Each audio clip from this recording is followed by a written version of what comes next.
Masechet Shabbat Daf Kuf Kaf Bet, on commence Bezrat Hashem Daf Kuf Kaf Aleph Amud Bet, à l'avant-dernière ligne en bas. Amar Rabbi Abba bar Kana, Amar Rabbi Chanina. Pamotot Shel Bet Rebi, les bougeoirs de chez Rabbi, Mutar letaltelan be Shabbat. Il est permis de les porter pendant Shabbat. Amar le Rabbi Zera ben Italin biado achat ou bishte yadayim. Est-ce qu'il s'agit de grands bougeoirs, de grandes lampes qui se portent avec deux mains, ou non, que celles qui se portent avec une seule main? Amar Elei lui a répondu que Otan Shel Bet Avicha, comme ce qu'il y a chez ton père, donc ceux qui se portent avec une seule main, dit Rashi, et donc c'est pas mouktsé parce que c'est pas trop grand, pas trop lourd, et on leur fixe pas de place, et donc il n'y a pas de problème. Ve'amar Rabbi Abba bar Kana, Amar Rabbi Chanina, keronot shel beit Rabbi, les charrettes qui servent à porter des hommes ou des femmes de chez Rabbi, mutar letaltelan me Shabbat, on peut les porter pendant Shabbat. Amar le Rabbi Zera ben Italin badam echad ou bishne ben adam. Est-ce qu'il s'agit de charrettes qui peuvent se porter par un homme seul, ou même des plus grandes que celles qui ne se portent que par deux personnes? Amar le keotan shel bet avicha, il a dit comme celle de chez ton père. Donc ils ne se portent que avec un homme, qui peuvent se porter avec un seul homme. Ve'amar Rabbi Abba bar Kana, itir lem Rabbi Chanina levet Rabbi. Rabbi Chanina a permis à la famille de Rabbi, lishtot yain bikronot shel nochi, de boire du vin qui est arrivé avec des charrettes de goy, bechotam echad avec un seul tampon. Veloya dana, je ne sais pas pour quelle raison il a permis un seul tampon sur le vin, alors que c'était transporté par des goyim. Je ne sais pas si la raison elle est imishum de savoir là, Rabbi Eliezer. Est-ce que c'est parce qu'il pense comme Rabbi Eliezer qui permet en général et qui se suffit d'un seul tampon? Imishum emta de Benessia, ou que non, ici c'est par la crainte du Nassi, la crainte de Rabbi, que on suppose que le goy n'a pas osé toucher le vin, mais sinon, un goy qui ne craint pas donc le juif, dans un cas classique, un tampon serait insuffisant, il en faudrait deux. Mishnah suivante. Nochi shidlik et taner, mishtamesh le roi Israël. Un goy qui allumait une bougie, le juif peut profiter de cette bougie, de sa lumière. Mais s'il allumait pour le juif, c'est interdit. Deuxième cas, Mile Maim Lashkot Behemto, un goy qui a puisé de l'eau pour donner à sa bête à boire. Mashkach Harav Israël, le juif peut aussi abreuver sa bête après lui. Mais s'il a fait ça pour le juif, c'est interdit.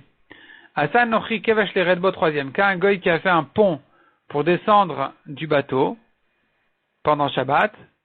Yored Acharav Israël. Le juif peut sortir du bateau en profitant du pont qui a été fabriqué par le goy pendant Shabbat. Mais Mishvil Israël Assour, mais si c'était fait pour le juif, c'est interdit. Maaseh de Rabban Gamliel Uzkenim Shayu Bain Besfina. La Mishnah raconte l'histoire de Rabban Gamliel et des Zkenim, des anciens, des Chachamim qui venaient en bateau pendant Shabbat. Ve'asan Nochi Kevesh le Redbo. Et voilà que le goy a préparé, il a fabriqué une pente pour descendre du bateau. Ve'yardu bo Rabban Gamliel Uzkenim. Et Rabban Gamliel et les Zkenim sont descendus en profitant de cette pente-là, de ce Kevesh.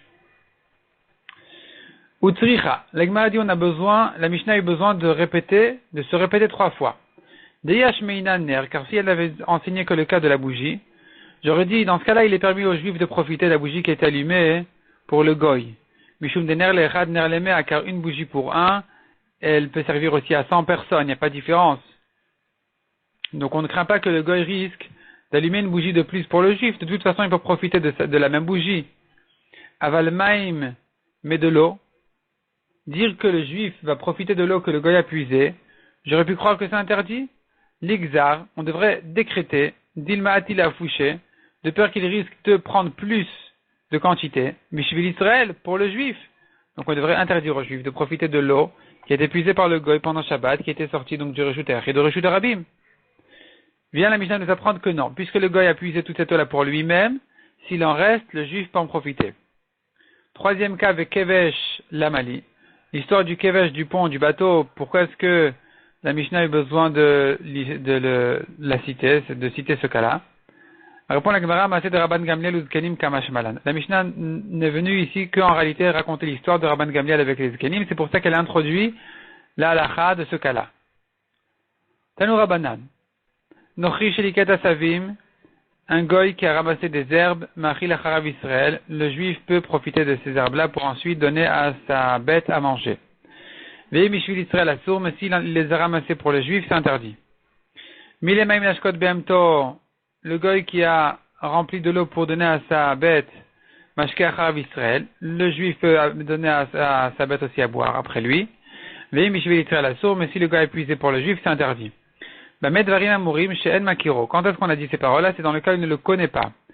Aval Makiro Assour, mais si le goy connaît le juif, et que comme on a dit, il a ramassé des herbes, ou bien il a puisé de l'eau, il a sorti de l'eau, pour donner à sa bête à lui, au goy, on craint ici que il a dû ajouter pour le juif. Et donc, c'est interdit. Demande à Gmaraïni, est-ce que vraiment c'est comme ça? Comment est-ce qu'on a pu permettre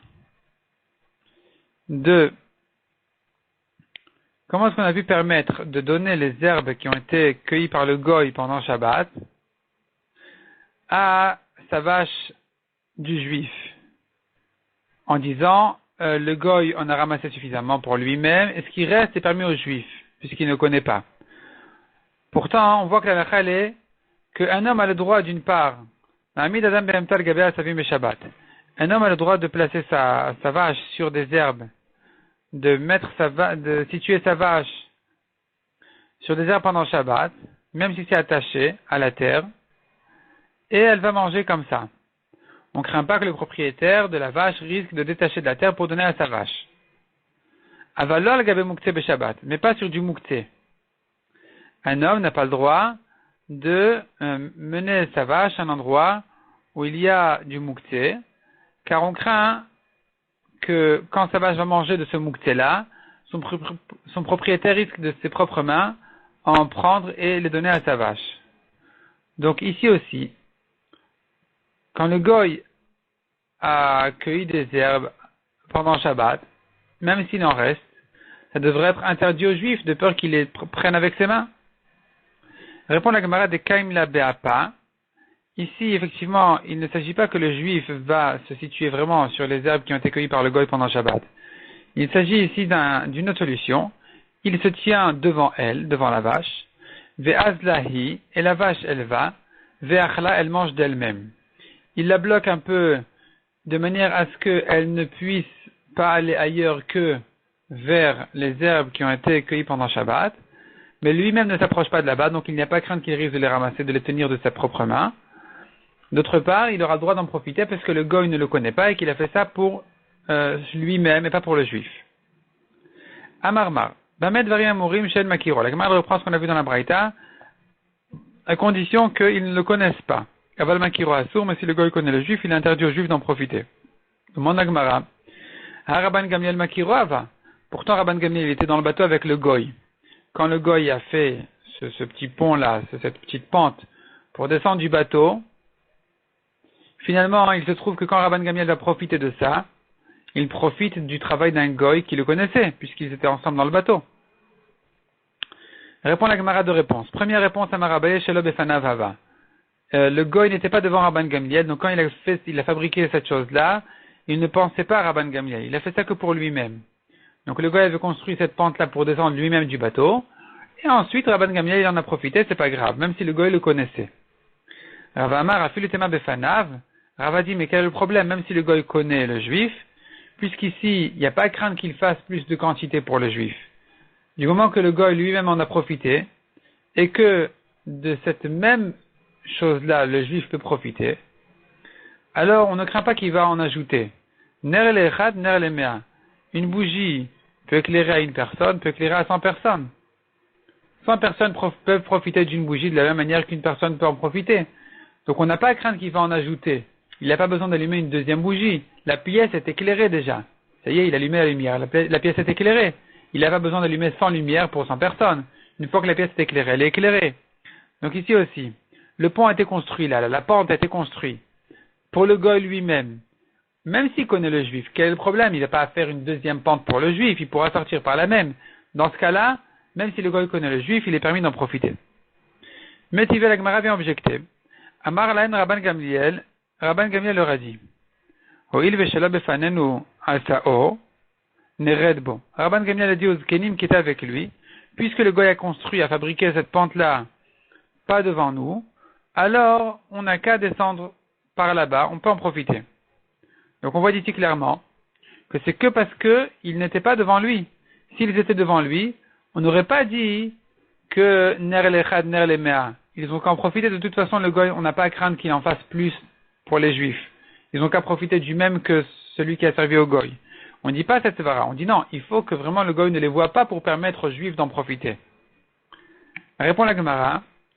Eima, ho'il ve'asao nered bo. Il faut donc comprendre de la Braïta.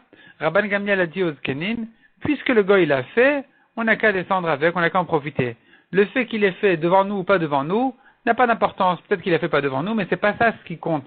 C'est pas ça la raison de permettre d'en profiter. La raison d'en profiter, c'est tout simplement parce que le goy l'a fait pour lui-même, et qu'il n'a pas besoin d'en faire davantage pour les juifs puisqu'ils ont qu'à en profiter du même. Dans ce cas-là, on a le droit d'en profiter même si le goy connaît le juif. Tashma. Nouvelle preuve, la Gemara ramène d'une Mishnah qui dit Ir Shisrael venochim darin betocha, une ville dans laquelle habitent les juifs des juifs et des goïms. Vaïta bamechat amarchetet beshabbat. Il y avait là-bas un bain ouvert pendant Shabbat. Le problème, il est que le bain était chauffé pendant Shabbat et que maintenant les juifs viennent à la sortie du Shabbat pour profiter de la chaleur du bain. Imrov nochrim mutar. S'il y a une majorité de goïms dans la ville, c'est permis. Parce qu'on dit ça a été chauffé pour les goïms. Donc, mutar lichot bamiyad, on peut se baigner dans le bain immédiatement à la sortie du Shabbat. Imrov Israël, si par contre il y a une majorité de juifs, là c'est un problème. Yamtin bichdei shechamu chamin, il faut attendre le temps de quoi chauffer l'eau chaude, de manière à ne pas profiter du fait que ce soit chauffé pendant Shabbat. Donc ici on voit clairement que ça a été chauffé pour des goïms.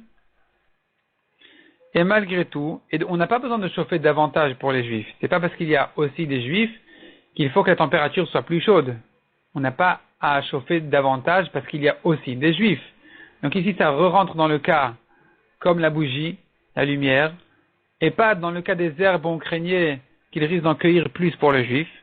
Ça rentre plutôt dans le cadre de l'histoire de la bougie où on a dit ner lechad, ner lemea, c'était chauffé pour une personne, pour les goïms. En même temps, les juifs en profitent. Donc on devrait permettre aux juifs de se baigner immédiatement à la sortie du Shabbat, dans cette eau-là qui a été chauffée pendant Shabbat. On ne craint pas que le goy va faire quelque chose de plus pour les juifs dans ce cas-là. Et on voit bien que non, on craint, on a interdit d'en profiter jusqu'à ce que passe le temps de quoi chauffer ce bain. Il répond la Gemara, Hatam, là-bas, qui mechameme adata deruba mechameme. Lorsqu'on chauffe le bain, celui qui chauffe, s'il n'en profite pas lui-même en personne, il chauffe avec l'intention que vont en profiter la majorité des gens de la ville. Si c'est une ville de goïm, il pense aux goïm, même s'il y a quelques juifs là-bas. S'il y a une majorité de goïm, il pense aux goïm. S'il y a une majorité de juifs dans sa tête, il est en train de chauffer pendant Shabbat pour les juifs. Donc là, on a eu un problème de chauffer pendant Shabbat alors que les juifs vont en profiter et qu'ils sont la majorité ici. C'est pour ça qu'on va leur interdire d'en profiter jusqu'à ce que passe le temps de quoi chauffer l'eau après Shabbat. Par contre, dans le cas où le goy en a profité lui-même en personne, là c'est clair qu'il a fait que pour lui. Il n'a pas pensé à quelqu'un d'autre que lui. Tashma. Nouvelle preuve. Ner adaluk bemsiba, une bougie qui est allumée dans un festin. Imrov nochim mutar lishtamesh leora. S'il y a une majorité de goïm, il est permis de profiter de sa lumière. Imrov Israël assour. S'il y a une majorité de juifs, c'est interdit parce que ça a été allumé avec l'intention de la majorité qui était juive. Merta al merta assour, s'ils sont moitié-moitié pile, 50-50, eh bien c'est aussi interdit.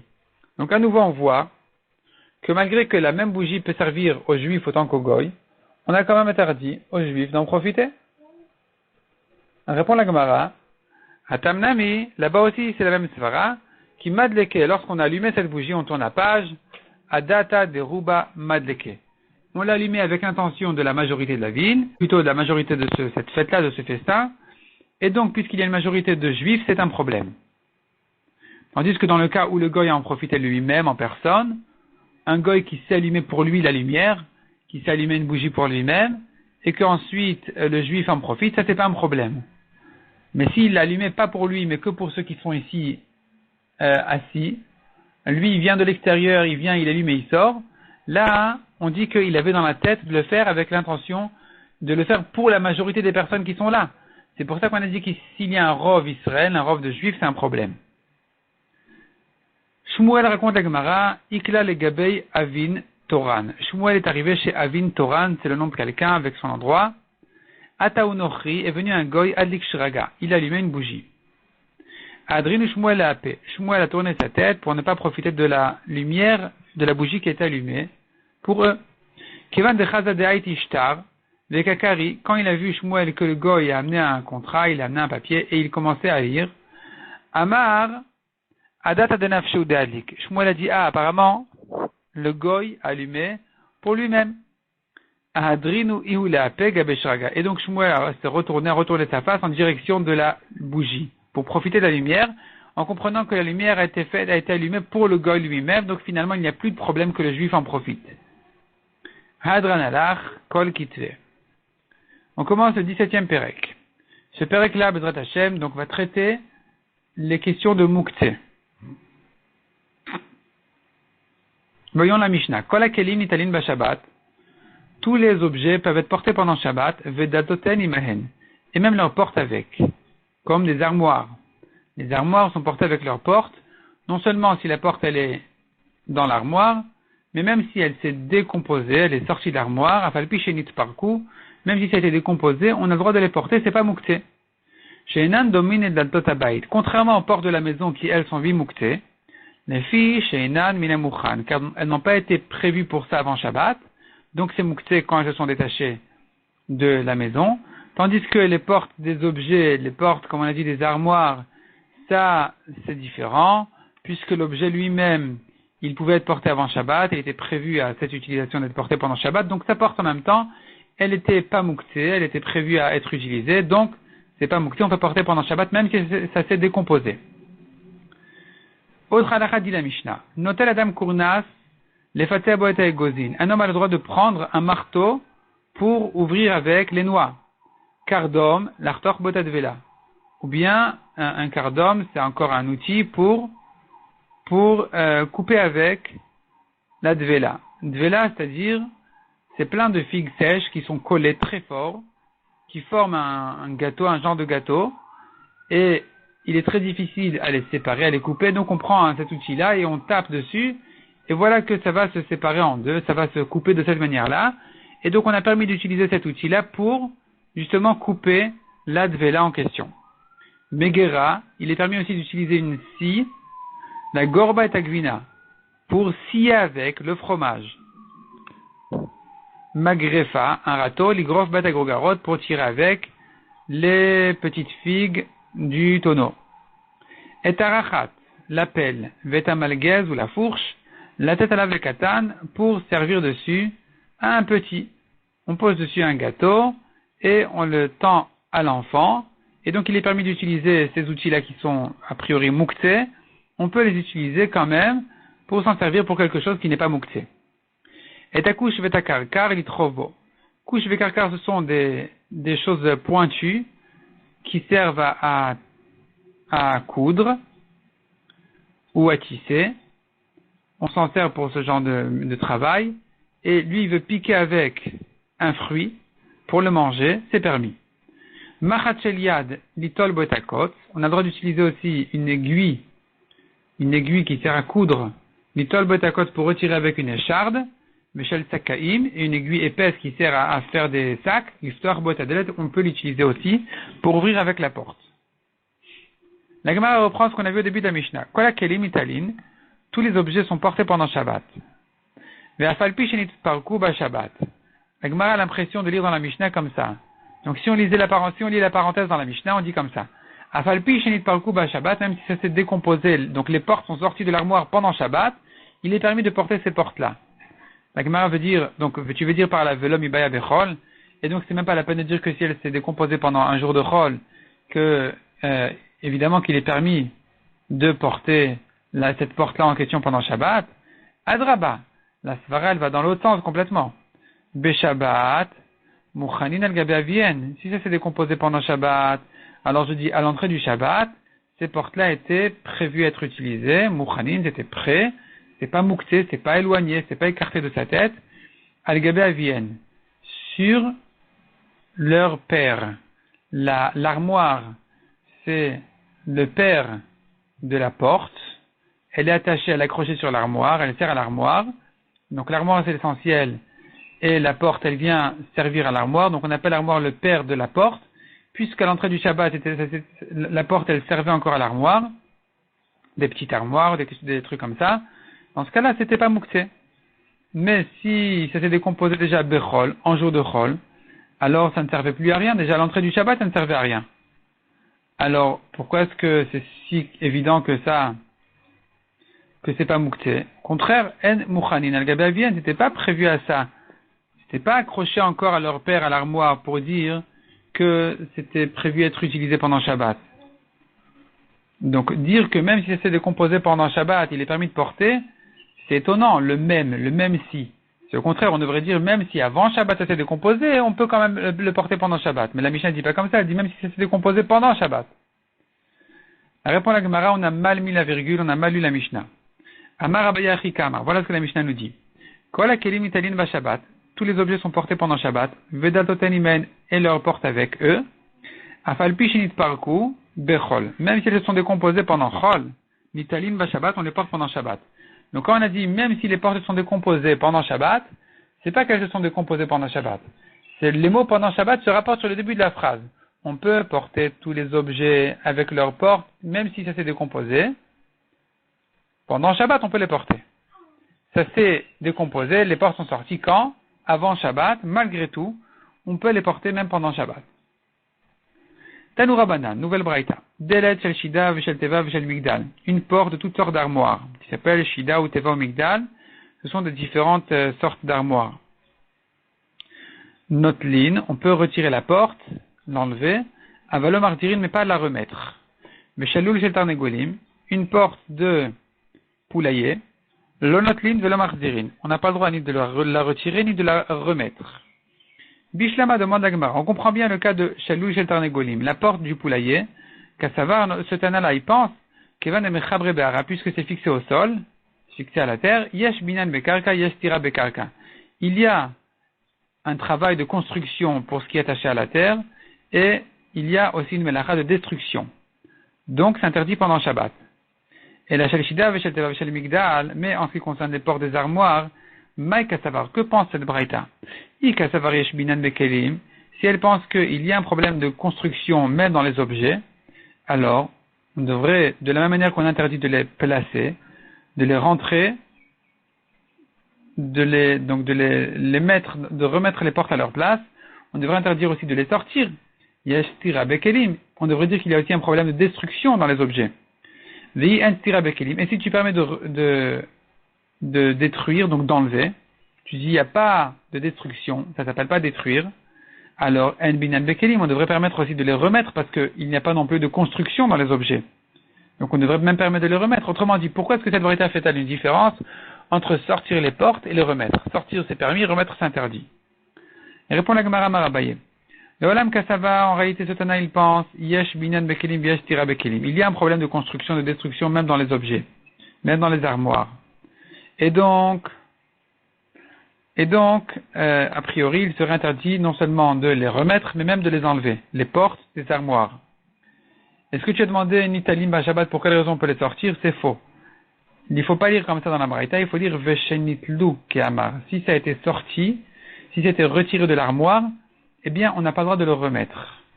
Mais effectivement, de sortir non plus, on n'avait pas le droit.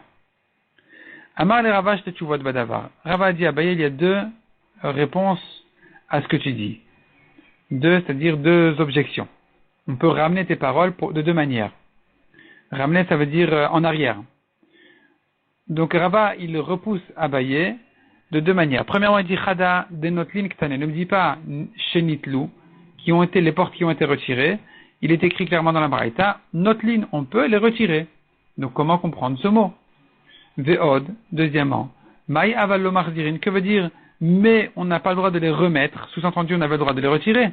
Donc ne me dis pas qu'il est interdit de le retirer, qu'il fallait lire dans la Braïta si ça a été retiré. C'est pas comme ça que la Braïta se lit. Et la Marava. Kassavar en binyan bekelim, ven stira bekelim. Rava dit non, en réalité, cette braïta pense qu'il n'y a pas de problème de construction ni de destruction dans les objets, dans les armoires. Donc il devrait être permis aussi bien d'enlever, aussi bien de remettre les portes dans l'armoire que de l'enlever. Tout devrait être permis. Ou Gzera Shemaitka. Simplement les Chachamim ont interdit de remettre les portes aux armoires, de peur qu'ils risquent de les fixer là-bas et que là-bas ça devient donc une Melacha Minatora. Ça devient Deoraita, ça devient un Makeba Patish. Donc on interdit même de ne pas le remettre légèrement, de peur qu'ils risquent de les coincer et d'en faire vraiment un Makeba Patish, une réparation finale. On continue, Notel Adam Kournas. Notel Adam Kournas, un homme a le droit de prendre un marteau pour casser avec les noix. Amar Rav Yehuda, Kournas chez les gozines, les fatebot et gozines. Il s'agit d'un marteau qui est réservé aux noix pour ouvrir les noix, pour casser les noix. Aval shel napachin lo, pas un marteau de forgeron, un vrai marteau, un outil qui sert à d'autres choses. Il est interdit d'en profiter pour les noix.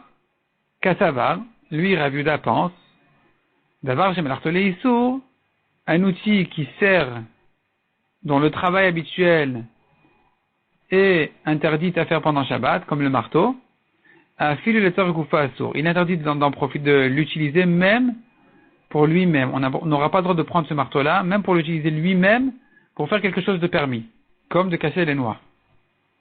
Amar les Rabba demandait à Rav Yehuda, d'après toi qui est interdit de porter un marteau pendant Shabbat pour casser des noix, sauf si vraiment c'est réservé à ça. Et là, mais attends, comment tu vas comprendre la suite de la Mishnah qui dit, Sefa Dektane, on a vu à la fin de la Mishnah, Vetarachat veta malgez, donc la pelle et la fourche, la tête à lave les katan. On peut les utiliser pour servir dessus un gâteau à un enfant. Rachat ou malgez, est-ce que vraiment la pelle et la fourche, mimeyach de les katan, est-ce que c'est réservé à un enfant? On peut l'utiliser pour un enfant? C'est à ça que ça sert. Encore le marteau, tu peux dire non, c'est un marteau spécial qui est un casse-noix qui sert à ça. Mais la pelle et la fourche, ça ne sert pas du tout à servir des gâteaux aux enfants avec. Donc il est clair que notre Mishnah a bien l'intention de permettre d'utiliser des outils qui servent en général à des choses qui sont interdites pendant Shabbat, des travaux interdits, et que ici, puisqu'on ne l'utilise que sous forme de héter pour des choses qui sont permises, eh bien on aura le droit d'en profiter de le faire. Donc finalement, ça ne va pas comme Rav Yehuda qui a dit que le marteau qui a été permis dans la Mishnah, c'est qu'un marteau qui est réservé aux noix. Mais un marteau mouktsé, un marteau qui sert à d'autres melachot, à réparer la maison, eh bien, selon Rav Yehuda, c'est interdit de l'utiliser pour les noix. Or, dans notre Mishnah, on voit qu'elle permet même des outils de mouktsé, si on ne les utilise pas pour le mouktsé, si on les utilise pour soi-même. Donc ça, c'est une objection de Rabba contre Rav Yehuda, et la Maraba. Donc Rabba répond, Rabba dit, non, Kournas shel napachin, les fatea botay gozin. On aura le droit même d'utiliser un marteau, l'outil, shel napachin, de forgerons, de gens qui travaillent avec ce marteau-là pendant les jours de Chol, et que donc, a priori, il doit être mouktsé, puisque j'utilise pour quelque chose qui est permis pendant Shabbat, qui est les fatea botay gozin, de casser les noix, ça c'est permis. Kassavar, donc Rabba il pense, d'avoir chez l'artolé issour, et torech gufo mutar. Même une chose qui, son travail habituel, qui est destiné en général pour quelque chose d'interdit pendant Shabbat, comme le marteau, puisque je l'utilise les torech gufo, je le porte maintenant pour utiliser le marteau lui-même, pas pour faire de la place, pour utiliser le marteau lui-même, pour quelque chose de permis comme de casser les noix, eh bien j'aurai le droit de le porter avec cette intention-là pendant Shabbat. L'Egmara va continuer le débat entre Rabba et Abaye à la suite du daf suivant. On va s'arrêter là pour le moment.